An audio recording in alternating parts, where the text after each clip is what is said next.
Meus irmãos, que a paz de Jesus, o nosso divino amigo e mestre, esteja conosco. Que Deus, na sua infinita bondade, nos conceda uma noite de estudo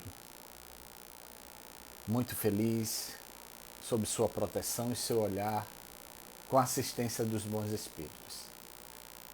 Hoje estamos iniciando o nosso primeiro evangelho deste ano 2021 e que possamos estar fortalecidos sob o olhar de Deus, de Jesus e dos bons espíritos, para que possamos ter uma caminhada que inicia agora, muito bem assistida e, acima de tudo, perseverante, confiante da sua proteção. Que este ano seja um ano de muitas bênçãos para todos nós. Vamos então iniciar a nossa prece. Senhor Jesus, amigo e mestre, querido Deus Pai amado, queridos amigos espirituais, pedimos sua permissão para a realização deste Evangelho. Pedimos a vossa bênção em nossas vidas, em nossos lares, que a tua luz amiga, Senhor Deus, esteja conosco nesse momento, entrando na casa desse irmão que nos assiste, alcançando seu coração, sua mente, sua vida, para que se sinta protegido, harmonizado, iluminado por ti, Senhor Jesus. Que a tua graça maior esteja conosco. Assim seja. Pois bem, meus irmãos, o nosso tema de estudo é a continuação, é a última parte do livro, do capítulo 2 do Evangelho segundo o Espiritismo, que se chama Uma Realeza na Terra, terrena. E evidentemente que isso tem que ser orientado por um espírito muito iluminado. E mais na frente vocês vão entender o que eu estou dizendo. Para que nós possamos começar o nosso estudo, vamos fazer a leitura de uma mensagem que é muito pertinente a esse tema, que se chama Sirvamos ao Bem, que também foi orientada por um grande espírito, que foi o Emmanuel, o orientador espiritual de Chico Xavier. A luz resplandece nas trevas. João, capítulo 1, versículo 5. Não te aflijas, porque estejas aparentemente só no serviço do bem. Jesus era sozinho antes de reunir os companheiros para o serviço apostólico. Sozinho à frente do mundo vasto, à maneira de um lavrador sem instrumentos de trabalho, diante da selva imensa. Nem por isso o cristianismo deixou de surgir por templo vivo do amor, ainda hoje em construção na terra para a felicidade humana. Jesus, porém, não obstante conhecer a força da verdade que trazia consigo, não se prevaleceu da sua superioridade para humilhar ou ferir. Acima de todas as preocupações, buscou invariavelmente o bem, através de todas as situações e em todas as criaturas. Não perdeu tempo em reprovações descabidas. Não se confiou a polêmicas inúteis.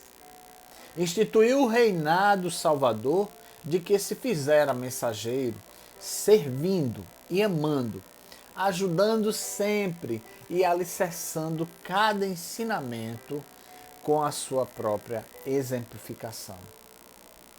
Continuemos, pois, em nossa marcha regenerativa, para a frente, ainda mesmo quando nos sintamos sós. E se vamos ao bem, acima de tudo, entretanto, evitemos discussões e agitações em que o mal possa expandir-se. Foge a sombra ao fulgor da luz. Não nos esqueçamos de que milhares de quilômetros de treva no seio da noite não conseguem apagar alguns milímetros da chama brilhante de uma vela. Contudo, basta um leve sopro de vento para extingui-la. Está aí o chamar de atenção dessa mensagem de Emmanuel para a gente, para que nós possamos observar como é que estamos na condução do nosso dia a dia, principalmente no que tange ao servir a Jesus e ao seu Evangelho. E isso tem muito a ver com o nosso tema, porque vamos falar dessa grandeza de Jesus, é claro. O tema que nós vamos fazer hoje é o tema Uma Realeza Terrena, que está no Evangelho segundo o Espiritismo, no capítulo 2, Meu Reino Não É Deste Mundo. Este tema foi uma mensagem enviada por um espírito que se intitulou como Uma Rainha de França, em Havre, no ano de 1863. E assim diz esse espírito, assim afirma ela: quem melhor do que eu pode entender a verdade destas palavras de nosso Senhor? Meu reino não é deste mundo. O orgulho me perdeu na terra. Quem, pois, entenderá a insignificância dos reinos da terra se eu não o entendi? O que levei comigo da minha realeza terrena? Nada, absolutamente nada. E para tornar a lição mais terrível, a minha realeza nem sequer me seguiu até o túmulo. Rainha eu era entre os homens. Rainha eu acreditava entrar no reino dos céus. Que desilusão! Que humilhação quando, ao invés de ser recebida como soberana, vi acima de mim, mas bem acima, homens que acreditava serem insignificantes, a quem havia desprezado, pois não tinha sangue nobre. Então compreendi a inutilidade das honras e das grandezas que se procuram com tanto desejo na terra. Eu vou abrir um parêntese aqui. O exemplo desse espírito cabe às muitas relações sociais que nós temos no dia a dia. Muitas pessoas ostentam o seu poder material. Muitas pessoas ostentam a sua posição social. Porque tem um título, porque tem, vamos dizer assim, uma função que é considerada relevante. Mas esquece que Deus está nos emprestando essas honrarias para que nós possamos servir ao próximo. Vou dar um exemplo. E isso não é especificamente direcionado para nenhuma pessoa. Eu vou falar dos títulos. Advogados, médicos, né? Contadores, psicólogos, farmacêuticos, engenheiros, cientistas de um modo geral. Nada disso serve se a gente não entender que tudo isso está a serviço de um propósito maior, que é, ao adquirir o saber, nós possamos com ele distribuir esse saber de forma eficiente, mas acima de tudo, decente para o próximo. Quantas funções de tanta importância, principalmente no cenário atual, são mal utilizadas visando angariar recursos materiais. Enquanto não entendermos que não é para isso que estamos a serviço de Deus, nós não vamos melhorar.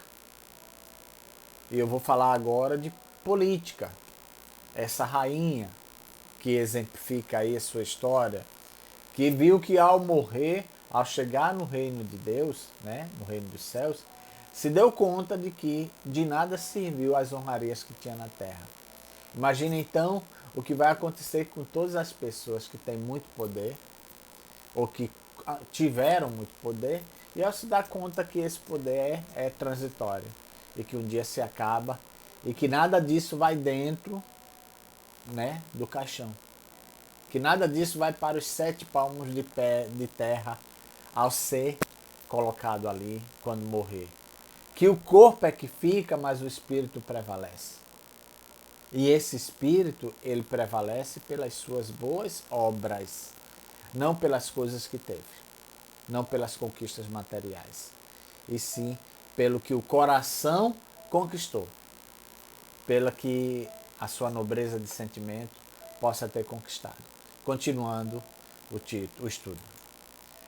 Para se preparar um lugar neste reino celeste, é preciso a abnegação, a humildade, a caridade em toda a sua prática cristã, a benevolência para com todos.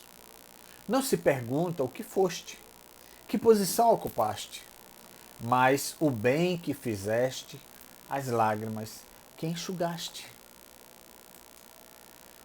Senhor Jesus, disseste que o teu reino não é deste mundo, pois é preciso sofrer para alcançar o céu. E pelos degraus de trono não nos aproximamos dele. São os atalhos mais difíceis da vida que nos levam para lá. Procura então o caminho nas dificuldades e nos espinhos, e não entre as flores. Os homens correm através dos bens terrenos como se pudessem guardá-los para sempre. Mas aqui não há mais ilusões. Logo percebemos que apenas nos apoderamos de uma sombra e que desprezamos os únicos bens sólidos e duráveis, os únicos que nos seriam úteis na morada celeste e os únicos que poderiam dar acesso a essa morada. Meus irmãos, eu vou dar uma paradinha rápida, porque nessa mensagem que ela fala justamente o que é que realmente nos aproxima de Deus, ela diz, né, que as ilusões do mundo material não são suficientes para nos trazer o que realmente nos interessa. Então, é de uma clareza tão grande essa explicação, porque o que é que se colhe? Fala ela. A humildade, a caridade, precisamos ser abnegados, precisamos ser benevolentes. Não são as coisas ou as posições que ocupamos, entendeu? Mas sim as lágrimas que fomos capazes de enxugar. Quantas pessoas que necessitam de um conselho amigo, de uma orientação, de uma paciência nossa para com eles. E muitas vezes viramos as costas para as pessoas porque o nosso tempo está direcionado apenas para as coisas da matéria. E o espírito onde fica?